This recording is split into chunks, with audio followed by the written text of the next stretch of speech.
혁명을 통해서 레닌이 이 제정 러시아를 무너뜨리고 소비에트 사회주의 공화국을 건설했습니다. 그리고 1991년 미하일 고르바초프가 서기장직을 사임하고 공산당을 해체함으로써 막을 내렸습니다. 72년 동안 아주 공산주의는 왕성하게 활동했습니다. 그렇게 공산주의가 굉장히 기승을 부르던 1970년대에 이 자유진영의 대학생들이 그 노르웨이의 수도 오슬로에 모여서 국제 대학생 대회를 개최했습니다. 그때의 토의 주제 중에 하나가 우리의 진정한 고민이 무엇인가 하는 거였습니다.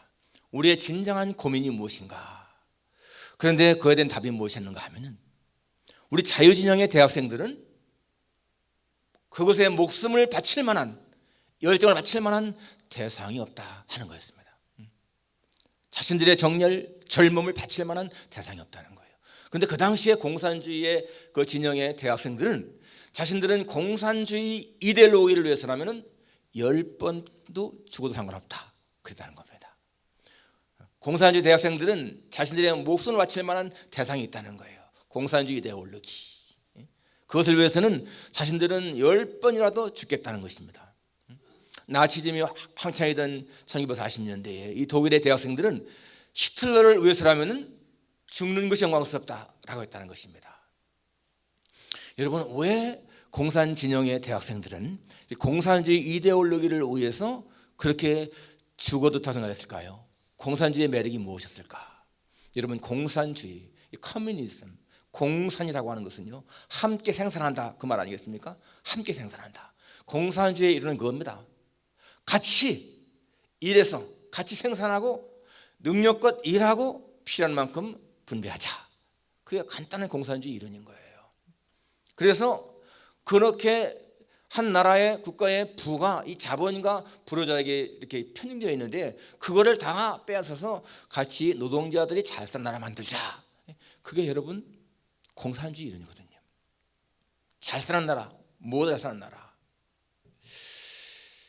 1917년에 이렇게 소련이 이제 공사된 다음에 레닌이 정치하다가 그가 한 54세 되었을 적에 1924년에 죽습니다. 질병 때문에. 물론 이렇게 암살 총에 맞아서 그게 상처도 있었지만 아무튼간에 54세 죽고 난 다음에 사실 레닌은 트로츠키를 후계자로 임명을 했어요. 그런데 그게 제대로 전달이 안 되었고 스탈린이 정권을 잡습니다. 그래서 이 트로츠키가 망명을 하죠. 멕시코로. 망명을 했는데 이 스탈린이 죽이는 거예요. 따라가서 죽이는 거예요. 그런데 이 트로츠키가 암살당하기 6개월 전에 자기의 죽음을 예감하고 유서를 씁니다. 그 유서의 내용이 어떤 거냐 하면은 내가 의식을 깨친 이후 43년 동안 나는 프롤레타리아 혁명가로 살아왔다. 나는 마르크스주의자요. 나는 변증법적 유물론자요. 그리고 나는 무신론자다.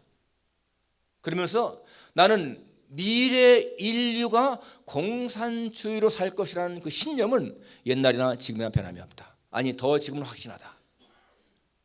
앞으로 우리의 후대 사람들이 모든 폭력이나 그런 억압에서 벗어나 행복하게 살 그날을 위해서 그런 말씀입니다.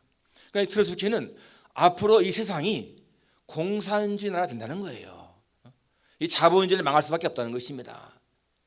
부가 편중되니까 결국적으로는 이렇게 가난한 사람들이 폭력을 일으켜야 되고 그래서 결과적으로는 공산주의 나라가 된다. 그러니까 그가 말하는 유서 내용 보게 되면 훗날의 세대가 모든 억압과 폭력에서 벗어나 모두가 행복하게 사는 그날을 기대한다. 그러지 않습니까? 그러니까 이 공산주의 혁명 하는 사람들도 결국은 뭡니까? 모두가 잘 사는 나라를 만들자고 하는 그런 것 때문에 하는 거예요. 그런데 여러분 그것이 얼마나 허황된 꿈이었습니까? 인간의 본능을 제대로 이해 못한 거예요.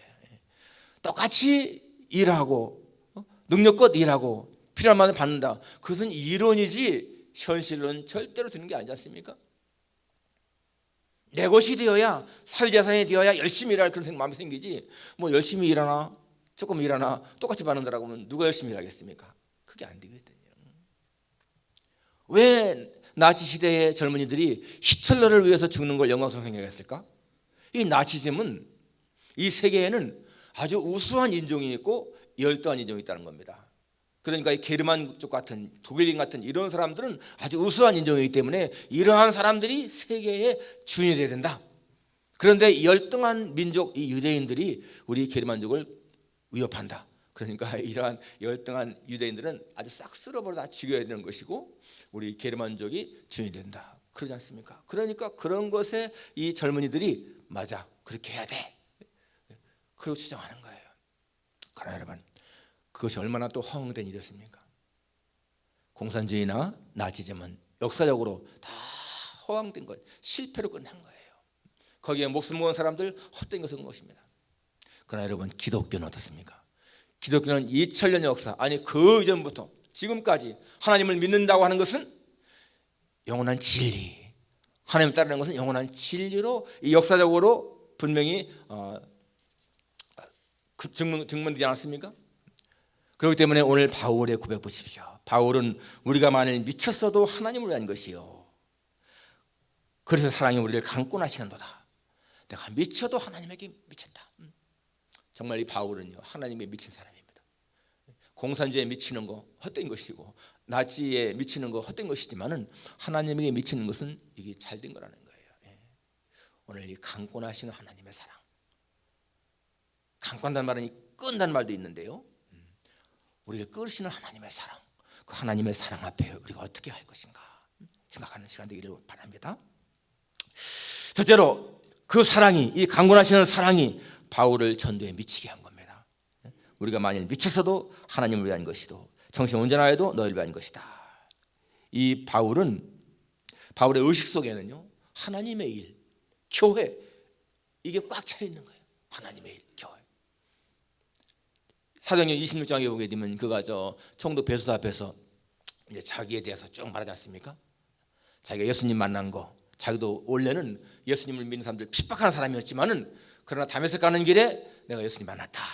그러면서 바로 예수님이 나를 이방인의 전도자로 세웠다. 그런 간증을 할 때에 베소스가 뭐라고 합니까? 바울아, 내가 미쳤구나. 네 많은 지식이 널 미치게 하는구나. 그랬습니다. 이 베소스가 볼 적에는 이 바울이 미친 사람같이 보인 거예요. 그렇게 지식 많은 사람, 그렇게 가말리엘에게 배운 그러한 사람이 그 당시에 천대받는 이 기독교 거기에 아주 몰두하는 거 보고서는 네가 미쳤구나 그랬습니다. 정말 베소스 눈에는 그렇게 보였습니다. 그렇지만은 이 바울은 사실 예수님 만나기 전에는 그렇게 예수 믿는 사람들을 핍박한 사람이었지만은 예수 믿는 다음에는 딴 사람으로 변한 거예요. 왜? 그가 진리를 발견했기 때문에 그렇습니다. 전에는 예수님의 죽음이 로마의 죄인으로 죽는 줄 알았는데 그것이 아니라는 거예요. 바로 그 예수님의 죽으심이 오늘 여기 15절 나온 것처럼 그가 모든 사람을 대신하여 죽으심은 살아있는 자들로 하여금 자기를 살지 않고 예수님을 살게 하는 것이다. 그러니까 그 예수님의 죽으심이 바로 우리를 위해서 죽으신 것이다. 이렇게 확신한 겁니다. 그렇기 때문에 이 바울의 삶이 그렇게 변한 것입니다. 그래서 바울은 어디서든지 우리가 살아도 주를 위해 살고 죽어도 주를 위해 죽나니 우리가 사나 죽으나 주님의 것이다. 그런 거 봐지 않습니까? 완전히 인생관이 바뀐 거예요. 이제 더 온전히 담대하게 살든지 죽든지 내 몸에서 그리스도가 존귀되기를 원한다. 그러니까 이 바울에게는요, 살든지 죽든지 예수님, 오직 예수님, 그게 바울의 인생관이었습니다.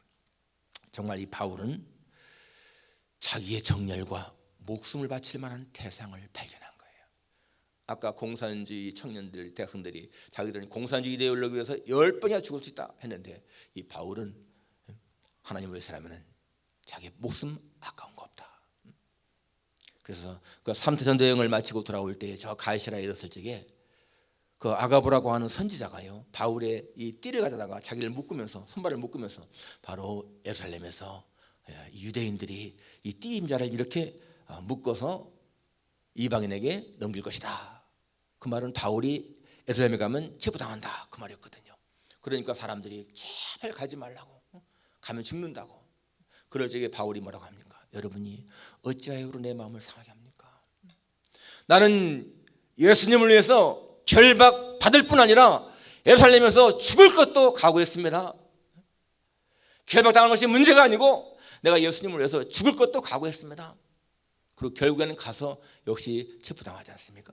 그러니까 이 바울에게는요, 결박당하느냐 죽느냐 그게 문제가 아니야. 내가 하나님을 위해서 어떻게 일하느냐, 그게 중요한 것이었습니다. 아까 말한 것처럼 여러분, 공산주의를 위해서 죽는 사람들 허황되게 죽는 거예요. 히틀러 위해 죽는 사람들 헛되게 죽는 거예요. 그렇지만은 성경에 보니까 이 예수님을 위해서 죽는 것, 여러분 그것은요, 성경에 보니까 분명히 약속했잖아요. 내가 죽도록 충성하라. 내가 생명의 면류관을 내게 주리라. 내가 다이학기를 마치고 믿음을 지켰으니 이제부로 나를 위하여 의의 면류관이 예비되었으므로 그날에 재판장이신 예수께서 내게 줄 것이다. 사도 바울은 그러한 믿음이 있었습니다. 그렇지만 여러분, 이 사도 바울이 그 면류관 때문에 열심히 일했을까요? 오늘 우리가 하나님을 섬기는 것이 어떠한 상급 때문에 열심히 한다면 그것은 조건적인 사랑입니다. 상급은요, 부수어 따라오는 거예요. 우리 하나님의 은혜에 대한 감사, 감격 때문에 충성하는 것이고, 상급은 따라오는 것입니다. 우리의 목적이 상급이 되어서는 안 되고 하나님의 사랑에 대한 감동 때문에 충성하는 거죠. 그럴 때에 하나님은 우리에게 상급을 주신다는 것입니다. 바로 이렇게 이 하나님의 강권적인 사랑 때문에 이 사도 바울은 그렇게 전도를 열심히 했습니다. 두 번째로 그 사랑이 바울을 예수님만을 위해 살게 했다는 것입니다. 13절 14절에 보면 바로 13절에도 14절에도 그래서 사랑이 우리를 강권한다.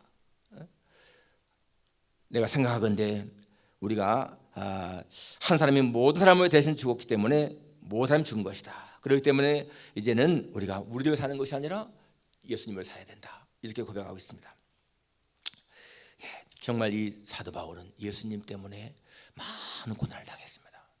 매도 많이 맞고 옥에도 많이 갇히고 춥고 굶고 헐벗고, 그런데 그런 걸 통해서 이 사도 바울은 그것이 오히려 자기를 괴롭힌다고 생각하지 않고 오히려 자기 가슴에는 더 뜨거운 하나님에 대한 사랑이 있었던 거예요. 왜? 자기의 인생의 목적이 하나님에 대한 사랑이었으니까, 그 사랑에 대한 은혜를 빚진 거 생각했으니까. 그래서 그는 했던 살아가는 목적이 하나님의 사랑, 하나님을 위한 것. 여러분, 이 세상에서 가장 큰 사랑이라고 하면 어머니의 사랑을 주지 않습니까? 어머니의 사랑보다 큰 것이 없다는 것입니다. 괴테가 이런 말을 했죠.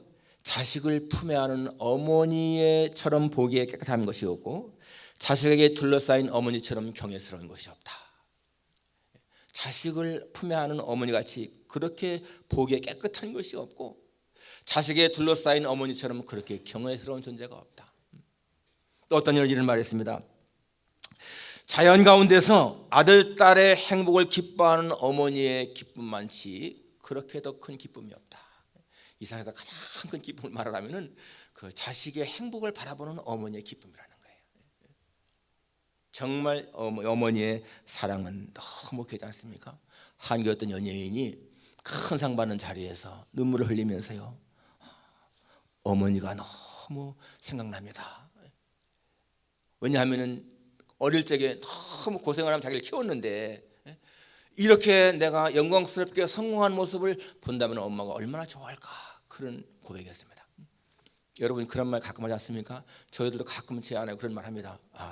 지금 아버지 어머니가 살아계셔서 지금 우리 사는 모습을 보신다면 참 기뻐하실 텐데, 그런 말 하지 않습니까? 과거에는 너무나 힘들게 고생하셨기 때문에 그런 말 하지 않습니까? 여자는 약하고 어머니는 강하다.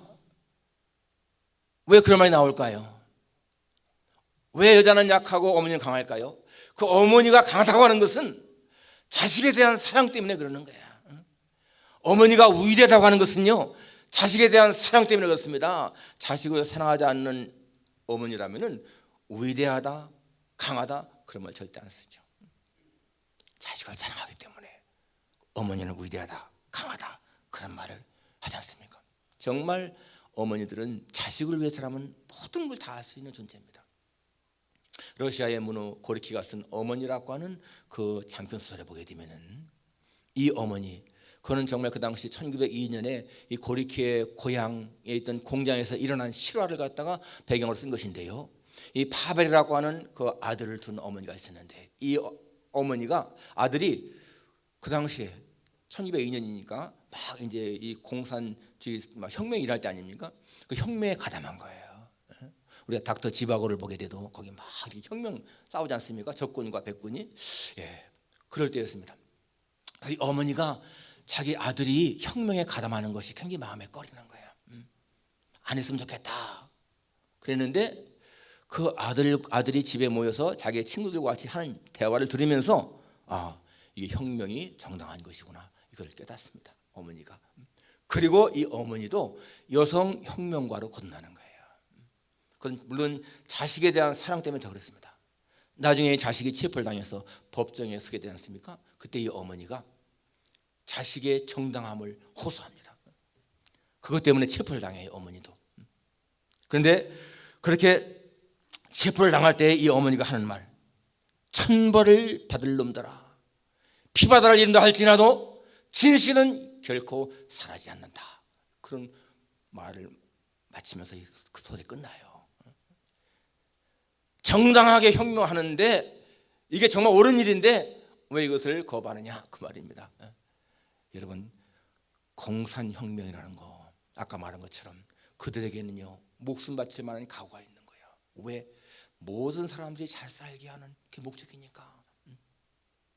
그렇지만은 그것은 잘못된 혁명이잖아요. 아무튼 간에 이 소설에서 보게 되면 그 어머니가 자식에 대한 사랑 때문에 그렇게 아주 나약한 사람, 자기 남편에게 구박을 당하고 막 그런 사람이었는데 나중에는 여성 혁명가로다가 거듭나는 거, 자식에 대한 사랑 때문이었습니다. 그런데 여러분, 하나님의 사랑은 어머니의 사랑을 능가한다. 이게 성경의 말씀 아닙니까? 성경도 자식을 향한 어머니의 사랑이 가장 크다는 것을 인정합니다. 그런데 자식은, 그렇게 자식을 사랑하는 어머니는 그 자식을 잃어버린다 할지라도 하나님은 너희를 잊지 않겠다. 그게 성경의 말씀인 거예요.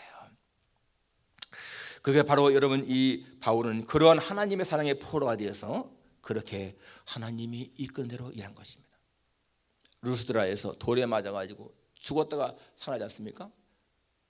그러면은 그렇게 고생을 했으면 그냥 쉬어야 할 텐데 바로 루스드라에 들어가서 또 복음을 전거하죠. 그러면서 제자들이 하는 말은, 우리가 하나님의 나라 들어가려면 많은 환난을 겪어야 된다. 환난을 겪는다고 해서 포기할 것이 아니고 끝까지 가야 된다, 그 말이에요. 빌립보에서 전도하다가 감옥에 갇혀서 그렇게 매를 맞고 착고에 차여 있을 적에도 그는 감옥 안에서도 하나님을 찬양하며 기도합니다. 그러니까 하나님에 대한 사랑을 그는 무엇으로도 끊을 수 없는 것을 깨달은 사람인 거예요. 우리가 미쳤어도, 만일 우리가 미쳤어도 하나님에 대한 것이다. 로마서 5장 5절에서 그는 고백합니다. 성령으로 말미암아 하나님의 사랑이 우리에게 부은 바 되었다.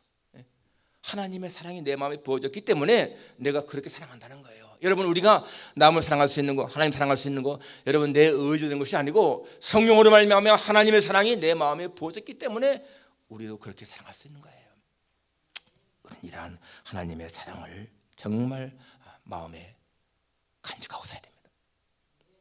하나님의 사랑을 깨달았는가 못 깨달았는가, 그게 문제인 거예요. 이미 성령으로 말미암아 하나님의 사랑은 우리 마음에 부어졌습니다. 그 사랑을 깨달은 사람은 감동을 느끼고 감격이 있는 것이고, 그 사랑을 깨닫지 못한 사람은 그냥 무감동한 거예요.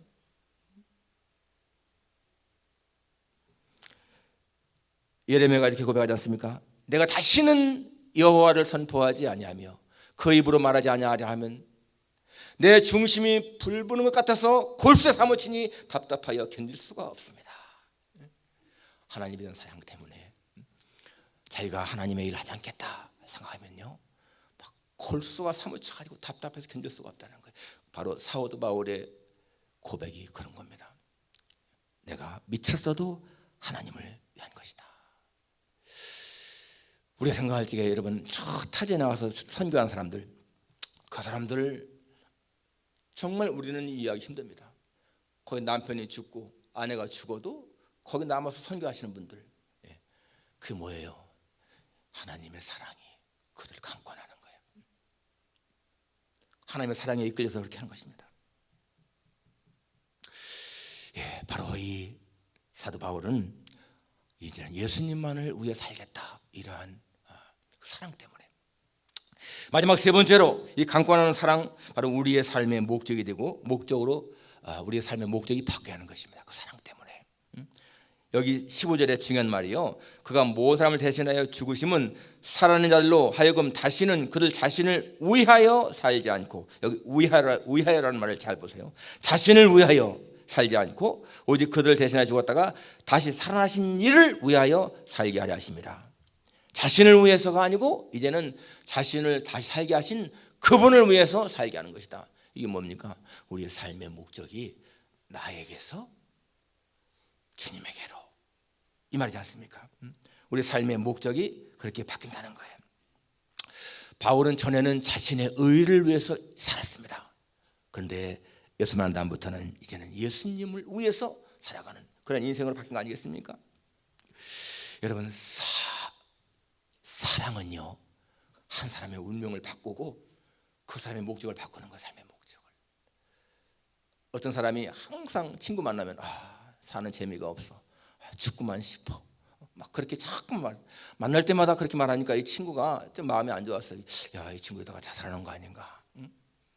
맨날 만날 때마다 사는 게 재미가 없어, 너무나 무료하고. 근데 언젠가부턴가 갑자기 막 눈에 생기가 돌고 바뀌는 거예요. 그래서 야, 너 요새는 왜 죽겠다는 말 하지 않니? 그랬더니 이 사람아, 죽기는 왜 죽어? 내가 사랑하는 애인이 생겼는데 얼마나 사는 게 기쁜지 모르겠어. 사랑하는 사람이 생기니까요, 그렇게 사는 게 기쁘다는 거예요. 저는 확실히 그렇게 믿습니다. 세상을 살아갈 때요, 사람으로 하여금 가장 살맛나게 하는 것이 뭔가? 사랑입니다. 사랑. 그것이 하나님 모르는 사람에게는 무슨 남편에 대한 사랑, 아내에 대한 사랑, 자식에 대한 사랑 괜찮은 거예요. 아무튼 간에 무언가를 사랑하는 사람은 살맛납니다. 돈을 사랑하는 사람, 돈 때문에 살맛나는 거예요. 그런 사람들은 돈이 많을 적엔 마음이 뿌듯하고요, 돈이 없게 되면 마음이 힘이 없어요. 사랑, 뭔가 사랑한다? 정말 사랑은 세상을 살아가는 원동력이 되는 거예요. 그런데 여러분, 그 사랑의 대상이 무엇인가? 남편, 아내 뜨겁게 사랑을 해야 돼. 그래야 삶이 행복한 거예요. 자식 정말 사랑해야 돼. 부모님 공경하고 사랑해야 돼. 친구, 이웃, 성도 사랑해야 돼요. 그 사랑할 때에 행복이 있습니다.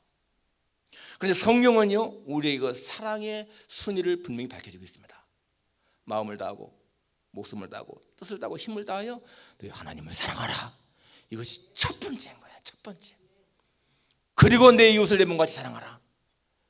그 사람이 여러분 행복한 사람은 하나님을 최선을 다 사랑하고 이웃을 자기 몸같이 사랑하는 사람은 행복한 사람입니다. 그러한 사랑이 우리의 삶을 행복하게 한다는 거예요. 성경은 말하지 않습니까? 무엇보다 열심으로 뜨겁게 사랑하라. 사랑은 모든 허물을 덮느니라. 예, 그렇습니다. 정말 뜨거운 가슴으로 사랑할 때 우리는 행복한 거예요. 정말 우리의 삶의 초점을 먼저 하나님에 대한 사랑에 맞춘 게 되면, 하나님을 정말 사랑하는 사람은요, 이웃도 형제도 사랑할 수가 있습니다. 아무리 하찮게 보이는 그런 거지, 그런 어떤 환자를 할지라도 우리가 그 속에 하나님의 영이 있는 것을 알게 되면요, 사랑하는 거예요. 그러니까 하나님을 사랑하는 사람들은 모든 사람을 사랑하게 되어 있습니다. 하나님 사랑의 첫째라는 거예요.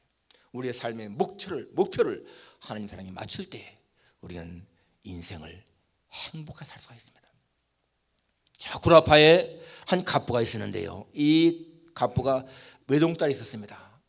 늦게 얻은 외동딸이 있었어요. 너무 사랑스러웠습니다. 그런데 이 외동딸이 예수님을 믿었어요. 그런데 이 아버지는 예수님을 안 믿는 거예요. 이 딸은 항상 아버지에게, 아버지 예수님 믿으세요.